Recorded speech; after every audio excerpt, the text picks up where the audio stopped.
Ang dami nagagalit sa akin tungkol sa vlog ko na 'to. Ang dami kong nababasa na nagagalit sa akin at bakit hindi ko na lang daw sabihin agad-agad kung ano yung bawal kainin kapag may eczema. Grabe, alam nyo ba guys, nabaguhan pa lang ako dyan. Baguhang vlogger pa lang ako dyan. So dahil nag-trending yung video ko na yon, tapos ano sila yung atat na atat sila na malaman kung ano yung bawal kainin. Ang dami-dami ko pang etc. na sinasabi. Ang dami ko pang pasakalye katulad ngayon, dami-dami ko na naman sinasabi, no? So, eto kasi yung Elica cream. Ito ay gamot sa eczema. Ito yung in-apply ko sa eczema ko. Huy, pwede kang kumain ng mga bawal na yan kapag magaling ka na o magaling na ako. Kaya kumakain na ako ng mga bagoong, kumakain ako ng mga malalansa, kumakain ako ng egg, chicken, and tuyo, fish na pinagbabawal kainin. Like tomato, bawal din daw yun, sabi ni Doc. Ewan ko ba kung bakit bawal yun. Mani, bawal yun. Oo. Basta mga malalansa. Mani, malansa ba yun? Parang hindi naman. Basta, nilista pa ni Doc yung si Dr. De Los Reyes, yung doktor ko sa eczema ko, sa allergy ko.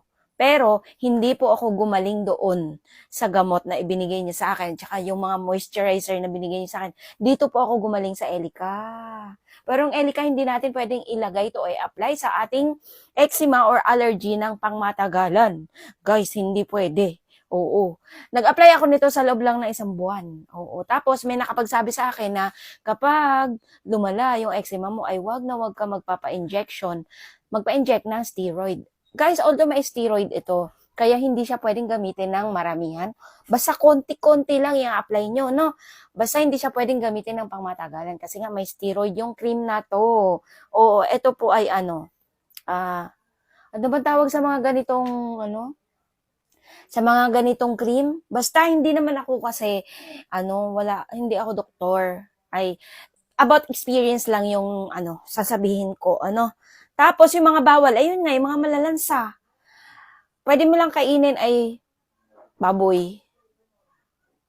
Tapos, mga gulay. Basta yung mga malalansa like chicken, fish, ayan. Pero pwede kang kumain ng bangus. Ewan ko, malansa naman din yung bangus. Pero pwede yung bangus. Tapos yung mga tamban, hindi mo pwedeng kainin. Tapos ano pa yung mga isda, pasensya na, hindi ko alam. Kabayas, yan, mga ganon. Hindi ko alam lahat ng mga isda-isda na yun. Basta, wag mo na lang kainin pag alam mong malansa, no? Like bagoong toyo, ayan, number 1 yan, malansa. Ang dami talaga nagalit sa akin. Bakit ang dami ko rin pasakalye ng mga hindi ko na lang agad-agad sabihin yung mga bawal. Siguro, ang dami nating may mga sakit o allergy sa balat. Kaya gigil na gigil sila sa akin para sabihin ko na daw kaagad kung ano yung mga bawal. Oo. Talagang kulang na lang murahin nila ako. Pasensya na kayo, Pero maraming salamat sa inyo kasi kung hindi dahil sa inyo, hindi ko magagawa ang video na to ngayon.